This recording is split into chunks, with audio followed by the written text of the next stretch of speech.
Welcome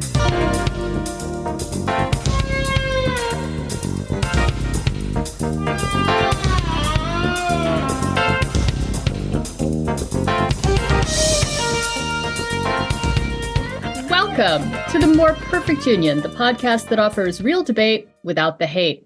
I'm Rebekah Cushmiter, eagerly looking forward to the end of February. February is not eagerly coming to an end, however. And I am here in Kensington, Maryland, where it's colder than it should be. And I am joined once again by DJ McGuire. That's right. And I concur with you, Rebekah. February has been quite a year. Hampton Roads, Virginia. Kevin Kelton. Hi, Mercedes. You're looking lovely tonight. Rebekah, your name I always mix up. You know, Call me Melania. Melania, yes. So it's nice to be back from my Caribbean travels and travails. Yes, you were posting gorgeous pictures of gorgeous trips while DJ and I have been in the frozen tundra of the mid-Atlantic, and Greg, who is under the weather this evening, is in the even more frozen tundra of Ohio. And next time, I think I'm just going to, tag along in Jess's luggage. Yeah, wait a second. You guys don't winter in the Caribbean? What's wrong with you? They haven't let us retire yet. So we are all still working for a living here in our respective areas. And anyway, it's still an election year in Congress as well. And while they are off on their vacation, the media has been chewing on the news that the Republicans' top witness in the Biden impeachment proceedings is, DJ, I'll let you describe him. Go ahead.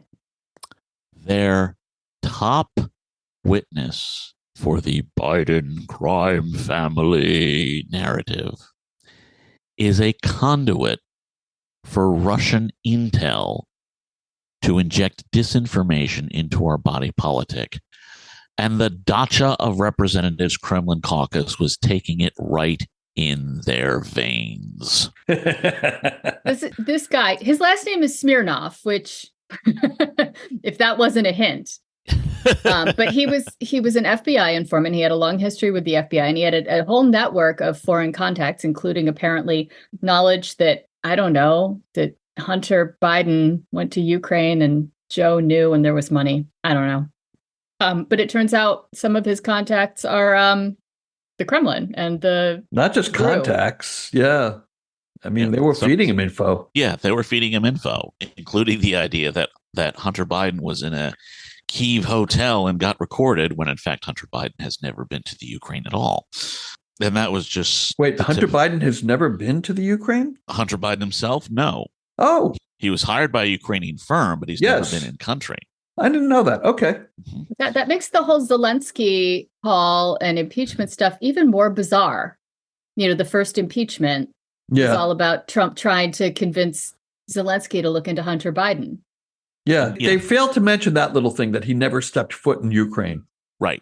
So I want to know why this is not the biggest story of the week every single day of the week. Well, I think Taylor Swift might have worn an outfit. No, Taylor's distracting. Taylor Swift kept herself out of the news this week because she knew that this was too big to get in the way. Actually, I hate to contradict you, but she has been in the news. Her dad beat up a paparazzi or something. So, they have paparazzi. I'm not going to necessarily blame her for that one. No. Yeah. We can blame Hunter Biden. Oh, clearly. We should also blame Hunter Biden for Beyonce's new country album. Yep. And there's a Bob Marley movie. Like, all kinds of stuff is happening in music. It's clearly Hunter Biden's fault. Yep. Bob Marley's death might have been Hunter Biden's fault. I'm going to look into it.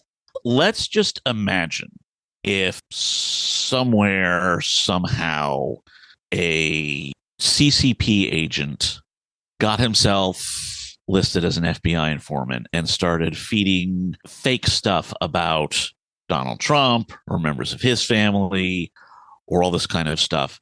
And Adam Schiff had turned it into an impeachment investigation. That would be on the front page of every single website. That would be talked about for weeks, if not months. And the whole question would be whether Biden himself was personally responsible or whether his poor memory meant he just forgot letting this guy in or whatever excuse they want to use. This is a massive foreign election interference story. And we're just going like, it happens. No, we shouldn't just say, it happens. We should make it clear that anybody who listened to this guy and anybody who relied on this guy should be persona non grata with the American voters until the day they die.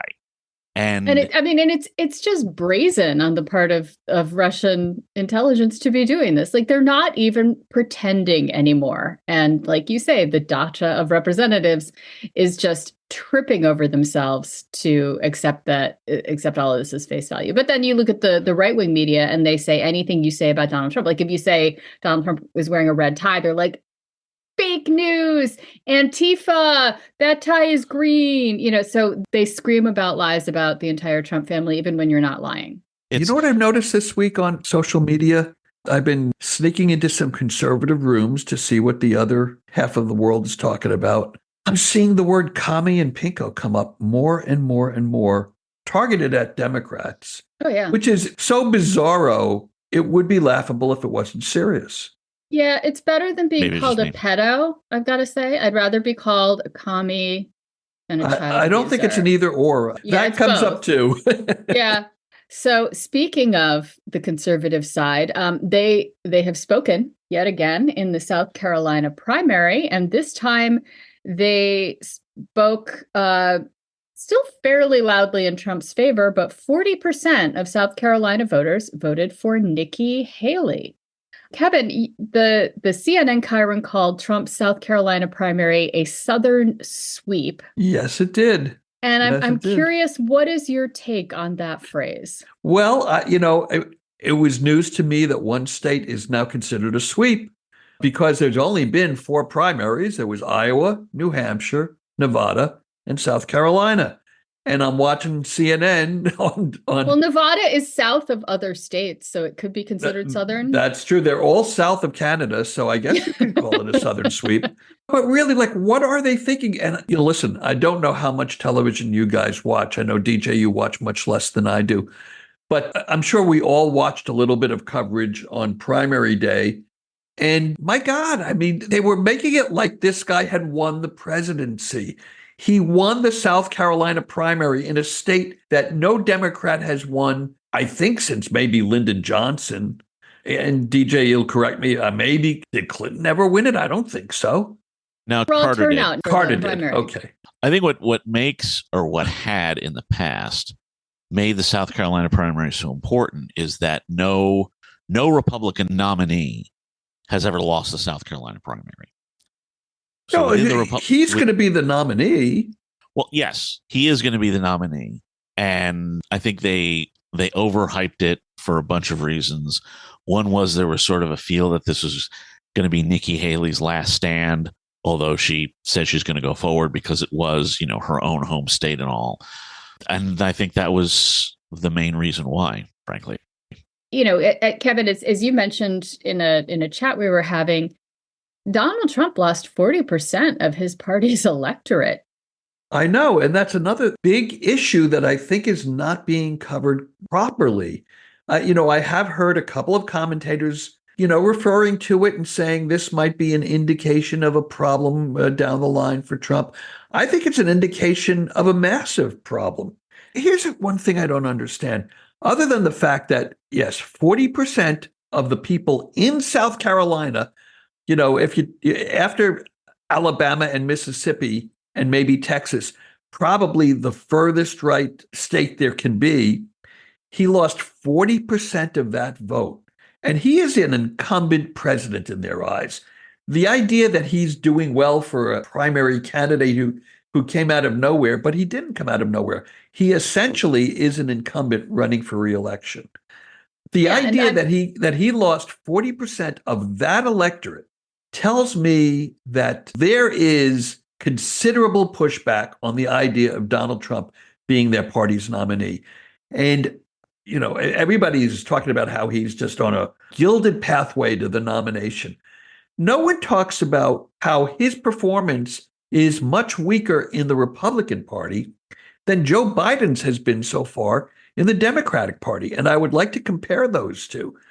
Joe Biden vanquished Robert F. Kennedy Jr. before the primaries even began. People forget he was going to run as a Democrat, and he got so scared that he, his pants, and ran away for an independent run. Since then, Biden has appeared in 2 of 3 primaries, and yet he's won 3 primaries. Because he wasn't even on the ballot in New Hampshire, and as a write-in candidate, he got 64%. And by the way, and he beat the other candidates there by a whopping 44% margin. Donald Trump in New Hampshire had 54% of the vote, and he only beat Nikki Haley by 11 points. And as far as I know, Joe Biden wasn't spending money on New Hampshire. There was a write-in campaign, but it was not a big money campaign. Yeah, Right. I mean, I'm guessing campaign. Trump spent more in South Carolina than Joe Biden did in New Hampshire. Yeah. Probably. But speaking of money, Nikki Haley's about to run out because this morning the Koch brothers announced that they are not going to continue. Their PAC is not going to continue investing in her campaign. So she's got she had a fair amount of money in the bank. It might take her through Super Tuesday, but not beyond that. Listen, I've already been wrong about Nikki Haley because I predicted rather loudly on this podcast that she would not stay in until the South Carolina primary. I was clearly wrong about that. So that said, I'm going to make another prediction. I don't think she drops out after Super Tuesday. She might, but boy, this woman sounds committed to me. And there are issues that she is running on that I think she truly, passionately believes in, not just against Trump, but issues about policy in the Republican Party that I think she wants to keep alive, including the importance of getting aid to Ukraine. So I think that she might try to stay in on some limited capacity. Who knows how she'll word it? Maybe not actively campaigning, or again, I don't know how she's going to word it, but I don't think she's going to formally drop out. She found her groove somewhere around Iowa. And if she had hit that 6 or 8 weeks earlier, she might have been unstoppable, but she didn't. And it was, I blame her for it because she was continuing to try and walk that tightrope of not criticizing Trump while also criticizing Trump. Now that she has finally given into the urge to criticize him, she's a lot more effective. She's a good speaker. She has good presence. And if she had money for paid media going forward, she could really get some momentum, but she's going to run out of money. And as we all know, that's a death knell. The other possibility that I'm floating, and I've actually heard other people on television float, is that she might be recruited by the No Labels Party, or she might run as some other kind of third-party candidate. And I'm very concerned about that because much as I do think that she would eat into Trump's Republican electorate, I think that she would also draw a lot of people away from Joe Biden. And I am rather, well, not saying I'm surprised, I'm saying rather miffed that the Democratic primary voter is being so casually dismissed here. Kevin talked about how Joe Biden is doing better in his primaries than Donald Trump's doing in his primaries, and Kevin was right. But more importantly, what that is showing is that the Democratic Party is much more behind President Biden than the media thinks it is, and it's more behind President Biden than the media likes the rest of us to think it is. Exactly. Dean Phillips is a central casting dream for a presidential candidate. Mid-50s, small business owner, flipped a Republican district, 3 terms. I mean, this guy should be getting 30, 40% of the vote. He should be winning primaries. He should be the future of the Democratic Party. He should at least be the Nikki Haley of the Democratic Party in terms of challenging the front runner. He's not even the Marianne Williamson. Neither is Marianne Williamson anymore. She's ascended to the astral plane. Oh, did she? Yeah, she dropped out a while ago. Oh, but Democrats are making it abundantly clear that they want to stay the course for 4 more years, and they understand that an incumbent party has their best shot of winning when they run the incumbent president since World War II. We've seen the incumbent party run someone besides the incumbent president 7 times, and they lost 6 times. And the one time they did win, George Bush the Elder did 5 points worse than his predecessor, Ronald Reagan, in 1984. Mm. If you don't run the incumbent president, you get all their negatives and none of their positives. And Democrats understand this. Democrats are now the party of college graduates and postgraduates. They are the more erudite party. They are the party whose base thinks about these things more. And for whatever reason, no one is giving them the respect that I think they deserve. Well, there is a segment of the Democratic base, and I'm going to skip ahead here a little bit, that is not willing to coronate Joe Biden, and it is Muslim Americans. In particular, voters in Michigan, which is a crucial state, as we all know. There is a segment of Muslim Americans, and particularly young Muslim Americans in Michigan, who are saying they are going to show up for the primary and vote uncommitted rather than voicing what they see as approval for Joe Biden. And this is a protest over the handling of Gaza. They are trying to be heard. Now, will this translate to anything different in November? Can't predict. But right now, they are screaming as loud as they can. And I'm curious to hear what both of you think Joe Biden can do about it, what he should do about it, how you see this playing out over the next 6 to 8 weeks. It won't be done in the next 6 to 8 weeks. And the reason for that is this is an issue that is largely going to be determined, the perception of which, is largely going to be determined by what actually happens over there. We are actually seeing some movement towards a diplomatic endgame with the United States and our Arab allies, although Israel is not playing ball yet, for some kind of new Palestinian Authority government. The old cabinet just resigned today. The attempt is sort of clear it out for a more locally based, more technocratic government that the Palestinian people might trust more than the current crop of whoever they are. And Biden himself says that he thinks at least a temporary ceasefire for hostage exchanges and other things could be coming soon. If the war in Gaza is still going on by November, then yes, this could be a problem for the president. Although he did a little bit better in Michigan than people remember. He won Michigan by nearly 3 points. It wasn't the whisker it was in Wisconsin or Pennsylvania or Georgia or Arizona for that matter. But if this thing is over in 2 to 3 months and there is a permanent peace and there is actually a new Palestinian Authority government that is running Gaza and that has more strength in the West Bank, and if somebody throws enough money at the Shah's party that they switch sides and knock Bibi out of power, then it looks very different. The future can rewrite the present because it can rewrite the past. And right now, these voters are focused on Biden's early support for Israel in response to October 7 and what they see as a lack of concern for Palestinian civilians. If by November they know that Biden has helped to end the war in Gaza, and then they see all the reports that will come afterwards about the hidden diplomacy and how Biden had to strong-arm Jerusalem into doing this, that, or the other, some things that we're seeing now in the Atlantic or the Washington Post or places that most voters don't really get a chance to look at, that I think will change the way Biden is perceived among this group of voters. And we should say something, and then I will shut up, that they're still doing it within the Democratic Party system.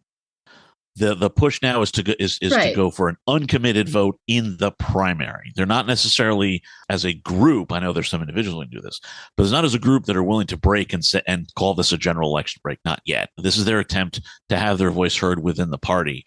And I think if Biden is able to succeed in the policy he genuinely wants, I think they will feel like they have been heard. It sounds like there's light at the end of the tunnel. Kevin, do you have additional insight into this topic? Well, first of all, I have no insight into anything, but in terms of, I just ramble. You guys give me an opportunity to ramble once a week. You always come here prepared with facts and statistics, and you look things up. You're very studious. I just want to say, first of all, I agree with everything you both said, especially everything that DJ laid out. I think that's just right on. DJ, you said something actually that I hadn't thought of until you said it, which is the idea that they're working within the party structure as opposed to trying to burn down the entire house. And to build on that thought, I think what Representative Rashida Tlaib is doing, and some other local Democrats there, even with this plan, I think they're going to get major pushback from the people in Congress that have influence on them.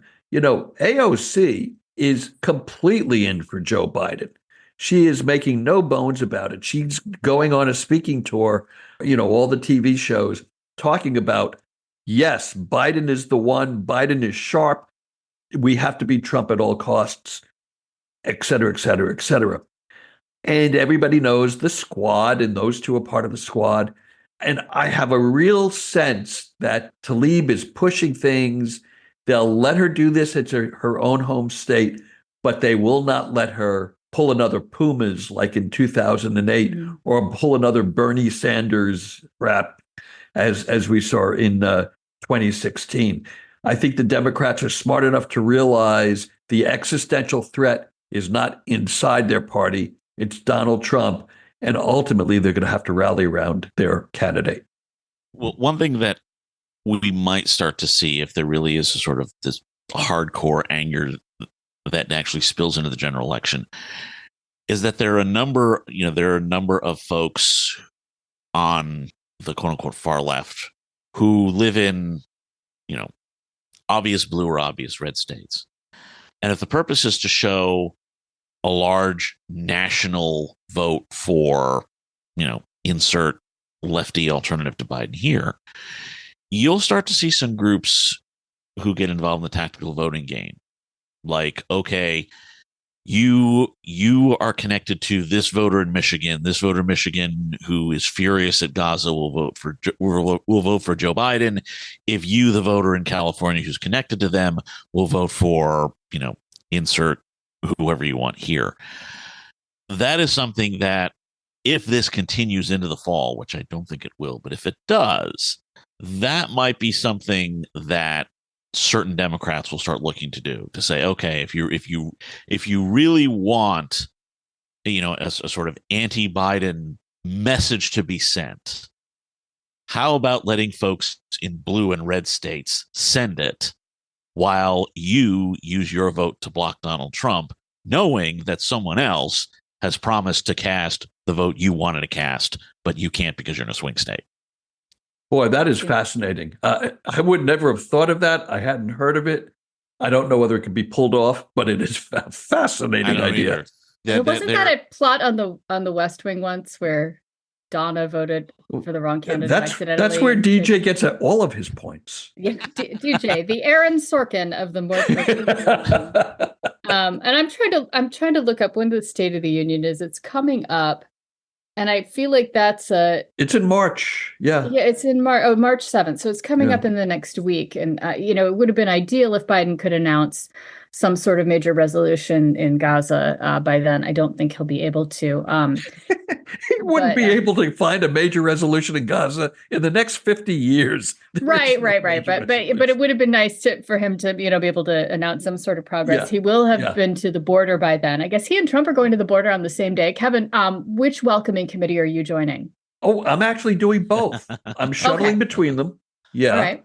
And actually, I should drive down there and check that out. Is that on Thursday? Yeah, something like that. And if you go down for the Truckers for Trump caravan, I bet you could get baptized. You think they'll allow a Honda CRV in a Truckers for Trump convoy? Is it an EV? If the answer is no, you're probably okay. Oh, okay, good. Good.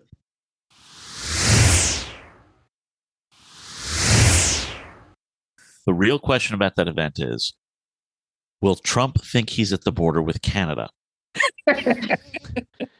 Or will Biden think he's at the border with Egypt? Yeah. And Biden at Nice. least has an excuse for thinking about Right. Gaza. Trump, the only reason he'd be thinking about the Canadian border is if he is trying to flee Flee to it. some of his legal troubles. He owes a lot of money.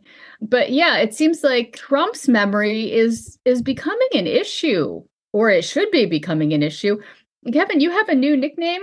Yeah, he loves to give nicknames out to everybody. Yeah. I've got a nickname that I think the Democrats should hop onto. Donmentia. He's got Donmentia. And I think that he should be Donmentia Trump for the next 7-8 months, whatever it is. Hammer that home. I like that as much as a friend of mine has taken to calling him Uncle Rico. That might be too subtle. It makes me laugh, though, and that's what really counts. But I listened to a mashup today, and he sounds not only senile, but drunk senile. Mm-hmm. He is slurring his words. This is another reason that I still cling to hope that the country will right the ship of whatever you want to call it, of election state, and do the right thing in November. When he is on the news, when he is making weekly rallies that are getting covered, those sound bites, they're not going to get better for him. There is something wrong with this man. I made a joke at the top of the show by calling Rebekah Mercedes. How do you look at your wife and call her the wrong name? By the way, second time he's done that with one of his wives because he thought E. Jean Carroll was Marla. Yeah. This man, he can be lucid at times and he speaks with good energy. I will give him that, whereas Biden does not have those qualities. But if we're going to make this a jump ball in terms of who's got senility, I think the guy with the height, Donald Trump, the 6'2" guy, is going to win that jump ball. 215. Yeah. But I've for a long time thought that Donald Trump had poor hearing and poor eyesight. And I think he can't read a teleprompter because he can't see. And so he makes stuff up and he's mumbling because he's trying to read something even though he can't see it. And he's saying what he thinks is on the screen. And I think that has been true since 2015. And that's also why I always thought he wanted Ivanka or Jared Kushner in the room, because I think he's deaf as a post and used them to fill in whatever he was missing in meetings. I will say the Biden-Harris campaign on Threads, their Threads account, I don't pay attention to Jitter anymore. What about TikTok, DJ? I never heard that. TikTok is still a Chinese communist regime owned social media app, and it is being exposed more and more as a pipeline for anti-American disinformation from Moscow and from Beijing. That is becoming something that more people are noticing now. And the Biden campaign is on TikTok. So, but the Biden campaign on Threads, they're highlighting every single mistake, every single time he slurs his words, every single word salad. They're hitting it over and over and over again. And I why agree, wouldn't they should do this. It is cheap as hell to get one of their campaign interns to edit this video and just pop it on social media. It is fantastically effective, and they don't have to spend a penny. And they don't even have to edit it anymore. Now they can quote thread. Yeah, somebody really. else has already done it for them. And well, they've got some good snark, in their quote threads and their quote tweets. They often have good one-liners. Their social media team is very, very sharp. Yeah, and I don't have a good segue from smart social media to good news for Sweden. They both begin with an S. They do, but I had Swedish meatballs for lunch today. There's your transition. Here's my segue. I had the Swedish meatballs for lunch, and now Sweden is in NATO. And coincidence? Coincidence? I think so. I think entirely so. I think this has been in the works for a lot longer than I thought about what I was going to microwave today. And so I want this to be the breakthrough that makes defending Ukraine that much more urgent among NATO members. Am I being unreasonably optimistic, DJ? Yes and no. In continental Europe, the urgency is there. Right. In the Dacha of Representatives, not so much. The Republican Party in 2024 believes that life begins at conception and it ends at the Ukrainian border. So we now have to figure out, frankly, a way to work around Speaker Mikva Johnson.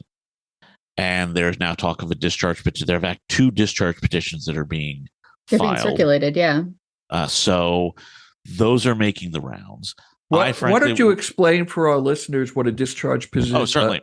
And how challenging it is to get that going.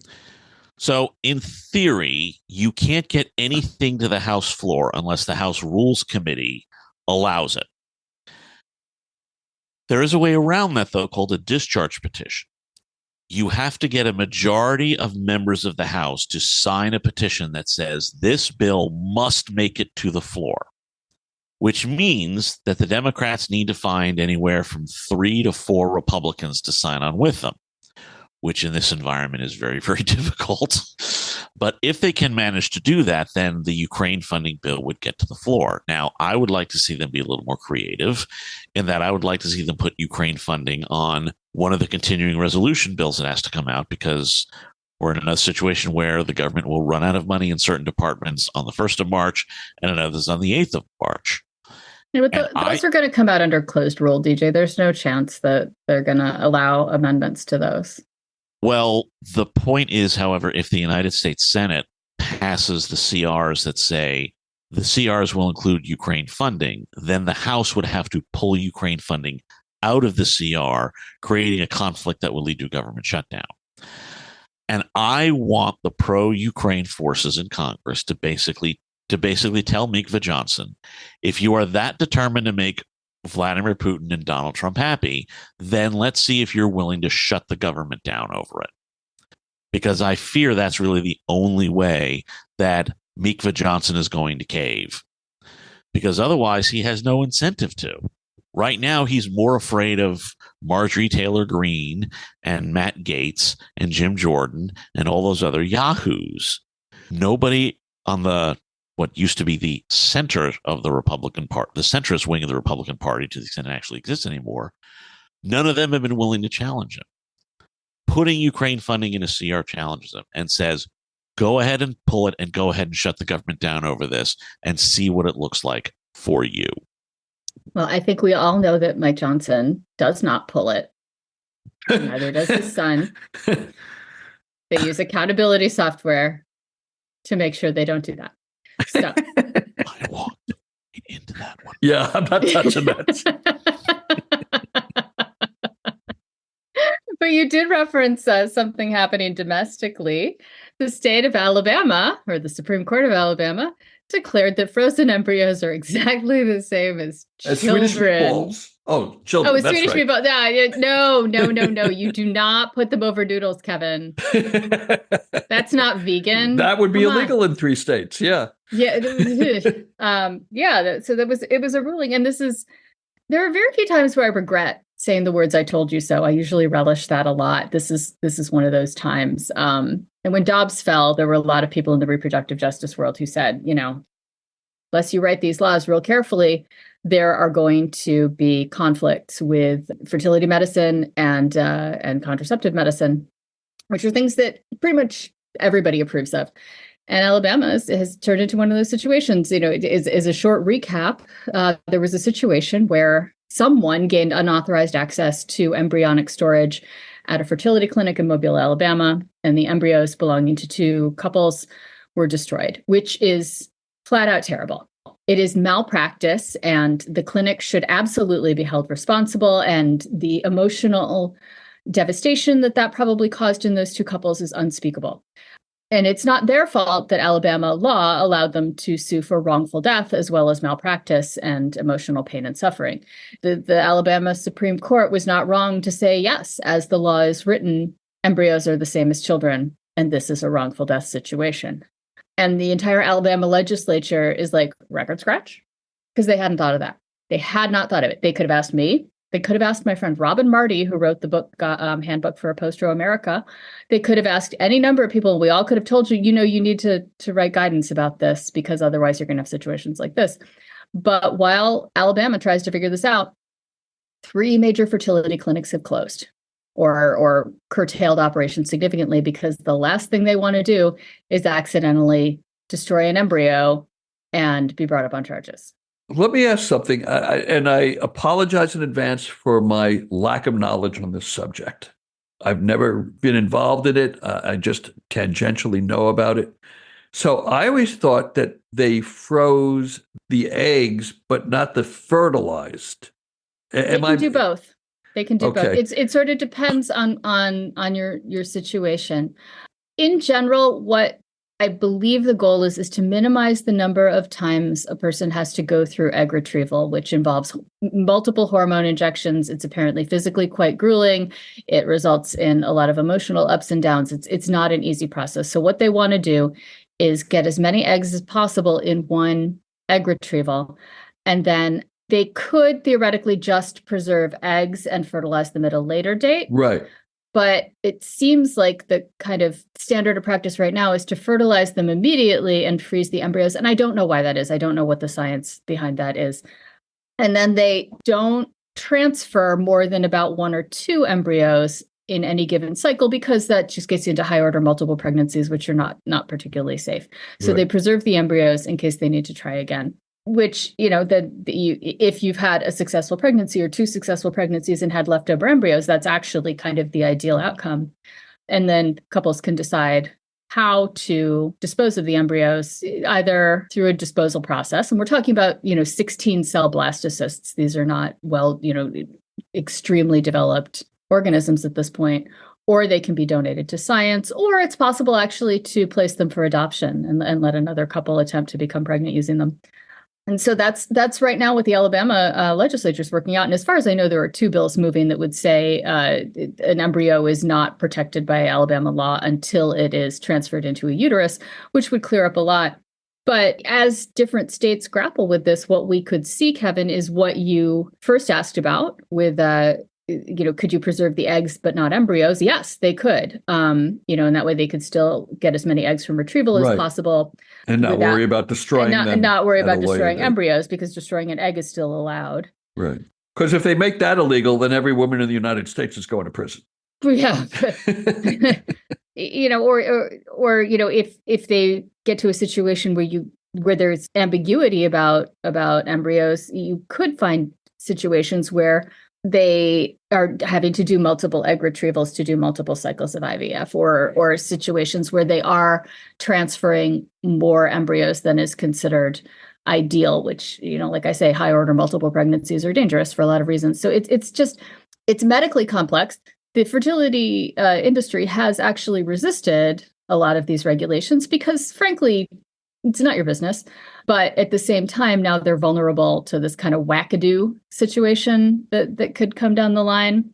And what I foresee is what Alabama's trying to do with this, sort of quick and dirty remedy of saying, no, it's not important until it's in a lady. But this is one of these instances where we've got some strange bedfellows. I don't think we will ever see a situation where IVF is completely criminalized or any sort of fertility treatment is completely criminalized, much as I don't foresee a situation where contraception is completely criminalized. And it's because the pharmaceutical industry has a very strong lobby and these treatments are very lucrative.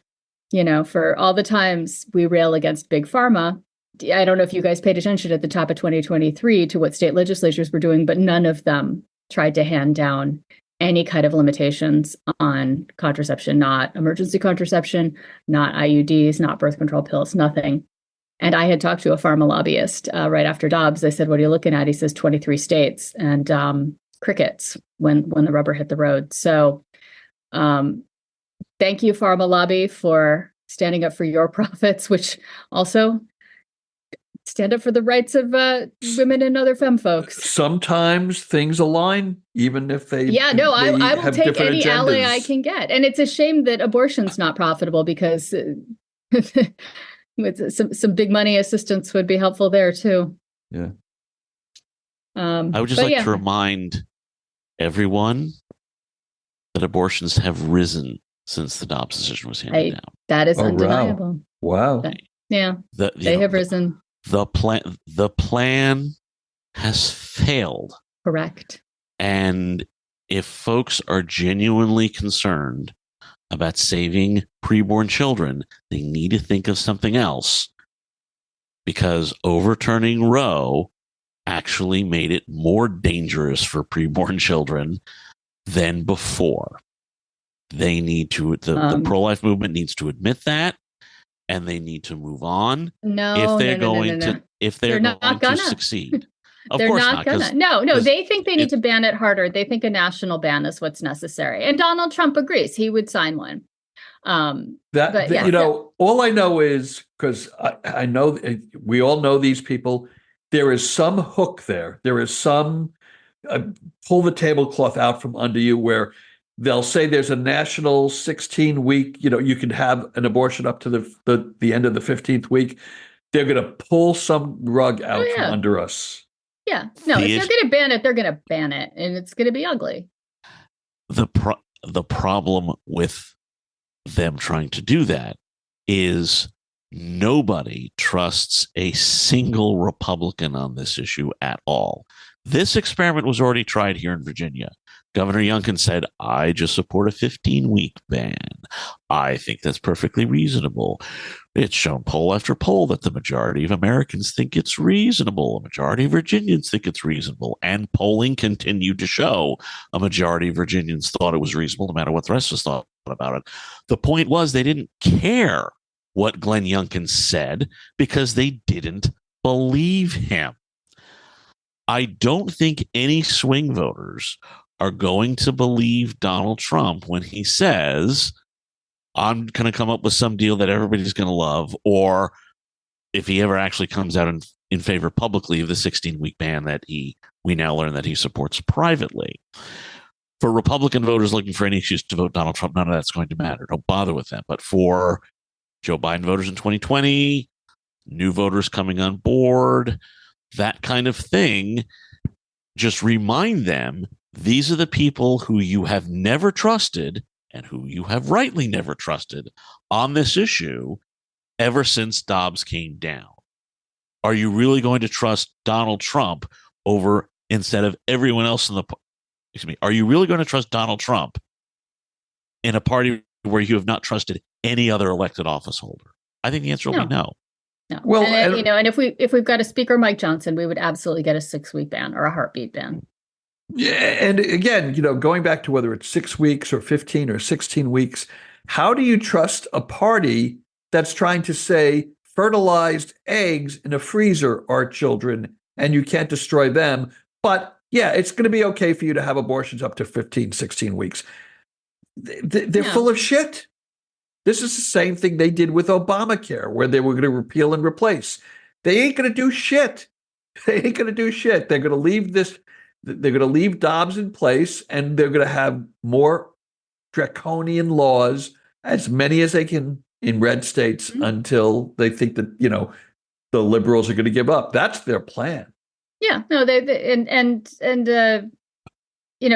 Speaker Mike Johnson, and he would go for it. And Donald Trump doesn't actually give a single damn about abortion. He's in it for the expediency of getting elected. He's trading. I guarantee you he's paid for his share. Well, of course he has. And probably his sons have paid for some. And probably, I don't know, maybe Kimberly Guilfoyle's had one, or maybe they've escorted their friends to go get them. I don't know. We all know someone. We've all helped somebody who needed to terminate a pregnancy, whether it was a wanted pregnancy that went very wrong or a pregnancy at the absolute worst time of somebody's life. We all know someone. It's that ubiquitous. And so I just, for the people who have taken advantage of the free, legal, safe abortion access for all these decades and now try to pretend like they don't want it or have never needed it, it's galling. Yeah. Because for before Dobbs was handed down, being anti-Roe was a cover for being anti-gay and being anti-trans, especially being anti-gay. Anti-trans, unfortunately, most people don't need as much cover for these days. But and being also anti-woman in the workplace, anti-woman having her own line of credit, anti-woman. anti-no-fault divorce. I mean, Christopher Rufo, who was best known for insisting that DEI was some sort of Marxism, and saying that is the way that was going to be his great holy cause. Now he's talking about having the government disincentivize what he called recreational sex. I mean, these idiots really think that they're going to get what they want. And what's unfortunate is if Donald Trump gets elected, they probably will. No, they absolutely will. They'll, and I just want to make sure folks who are listening understand this so that you can tell your friends who don't know. Donald Trump is going to take tens of thousands of civil servants and get rid of them through something called Schedule F. He is then going to take that large amount of political patronage to corrupt every single department, including the Department of Defense, because once you get the high-ranking civilians on board, then they're the ones who can control which colonels become generals, which generals get that next star, and you can start corrupting the upper ranks of the military. That's their plan, and if Donald Trump takes power, that is how they will execute it, and they will be able to execute it. Yep. But you know what? He can't corrupt the Space Force, which is also not the agency that landed a craft on the moon this week.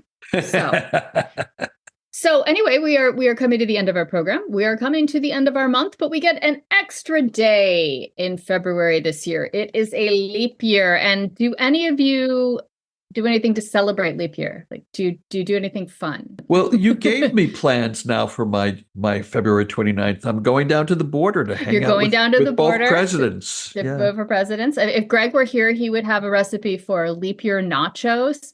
And the key to those is to like fling them at people so they have to jump in the air to catch the chips in their mouth, like Air Bud. I like it. Yeah, but you gotta make sure the cheese is cool enough because nobody wants molten cheese flying through the air. That would be dangerous for everybody. All right, so thank you all for being here with us yet again this week. If you enjoy what we do, please follow us on Instagram at MPU Fan Club, and don't forget to share our podcast link on your Facebook timeline, your Threads timeline, your Twitter timeline, so your friends can discover TikTok us as well. We also have a new Substack blog page called MPU Podcast, where we occasionally drop our essays, our trenchant thoughts, our opinions between shows. You can get on the mailing list for that and have it show up in your inbox, as I often do, and think, ooh, I need to read that thing that Kevin just wrote.